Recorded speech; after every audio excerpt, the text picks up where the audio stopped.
បាទសូមស្វាគមន៍មកកាន់មេរៀនទី9មេរៀនសិក្សាអំពីស្រៈផ្សំ EA ដែលមានសូរសំឡេងវែងអានថា air សំឡេង air បាទក្នុងមេរៀនទី8អ្នកបានសិក្សារួចមកហើយអំពីរបៀបបញ្ចេញសំឡេងស្រៈនេះដែលមានសូរសំឡេងបាទចឹងថ្ងៃនេះខ្ញុំនឹងមកបកស្រាយខ្ញុំនឹងមកធ្វើការពន្យល់អំពីការបញ្ចេញសំឡេងនៃស្រៈខាងលើនេះម្ដងទៀតដែលអ្នកកំពុងតែរង់ចាំ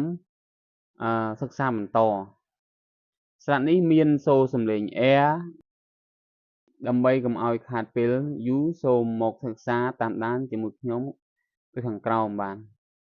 ឧទាហរណ៍ខ្ញុំមានស្រៈ I បូកជាមួយនឹងផ្សេងជាអ្នក D បូកជាមួយនឹងស្រៈ air យើងអានថាម៉េចបាទយើងអានថា I dare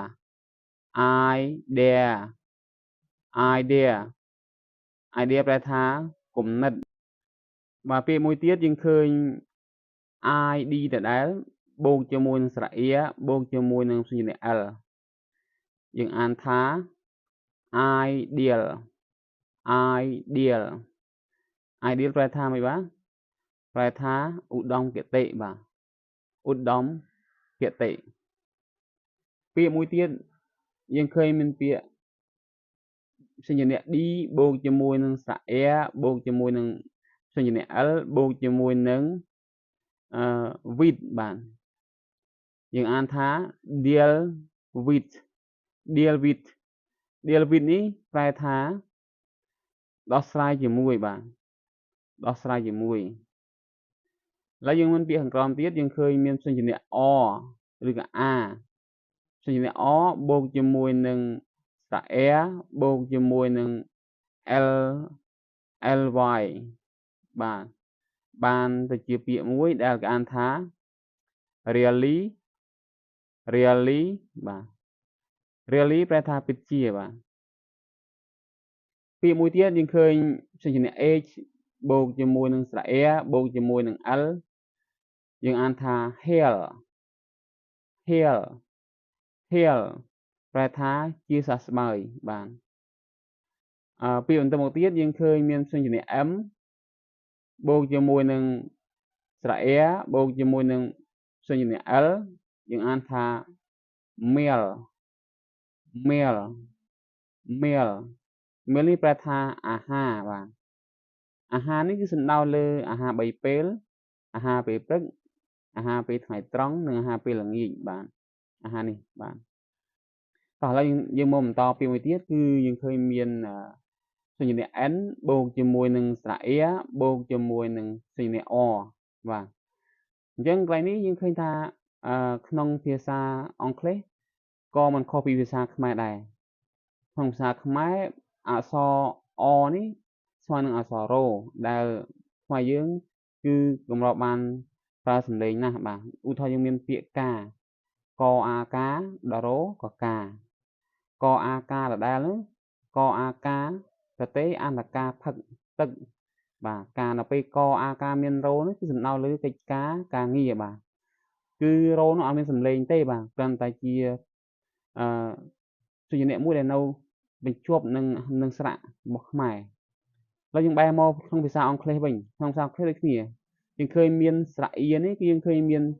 ea គឺជាស្រៈ e ទៅហើយគ្រាន់តែយើងថែម o នៅពីក្រោយក៏គ្រាន់តែដាក់អមកុំតែ o គឺគ្មានសម្លេងទេប៉ុន្តែក្រៅពី o គឺមានសម្លេងដូចខាងលើយើងឃើញឧទាហរណ៍ខាងលើហើយដែលមានប្រភេទ meal ប្រភេទ hill និងប្រភេទ real យើងឃើញថាដាក់អក្សរ l មកគឺអានសម្លេងចេញបានតែពេលយើងដាក់អក្សរ o មកគឺអត់មានសម្លេងទេតែយើងអានដូចគ្នាអានថា near ចិត្តបាទហើយយើងឃើញពាក្យខាងក្រោមទៀតដែលមានសញ្ញា d ដែលបូកជាមួយនឹងស្រៈ air បូកជាមួយនឹងសញ្ញា o អានថា dear បាទ dear នេះប្រែថាជាទីស្រឡាញ់ឥឡូវយើងឃើញពាក្យខាងក្រោមទៀតយើងឃើញតែសញ្ញា air ដដែលអត់មានអីមុខទេគឺយើងមានឃើញឥឡូវយើងឃើញខាងក្រោមនេះយើងឃើញមានស្រៈ air ដដែលស្រៈ air តែមួយបាទបូកជាមួយនឹងសញ្ញា o อគ្មានសំឡេងទេអានថា air air air នេះប្រែថាម៉េចបាទប្រែថាត្រចៀកបាទត្រចៀកយើងបាទឥឡូវខាងក្រោមមួយទៀតយើងឃើញមានពាក្យយើងឃើញមានព្យញ្ជនៈ W បាទ W នេះបូកជាមួយនឹងស្រៈ air បូកនឹងព្យញ្ជនៈ o យើងអានថា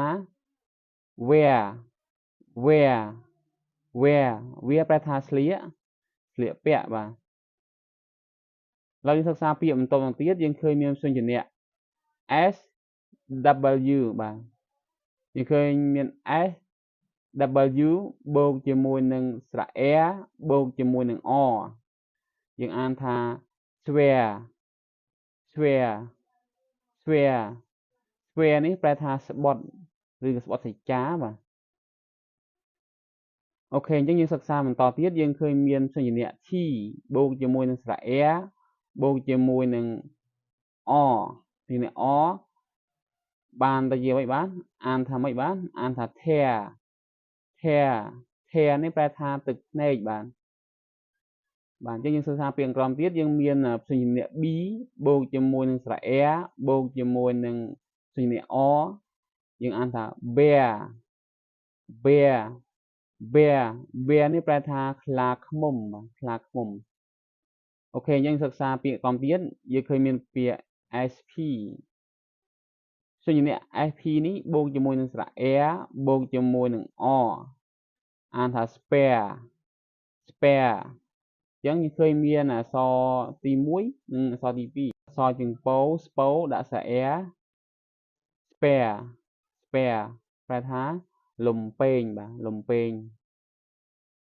ដាវបាទលំពេងហ្នឹងបាទពាក្យខាងក្រោមយើងឃើញមានពាក្យ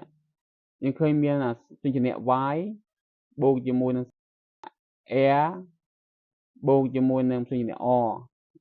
យើងអានថា year year year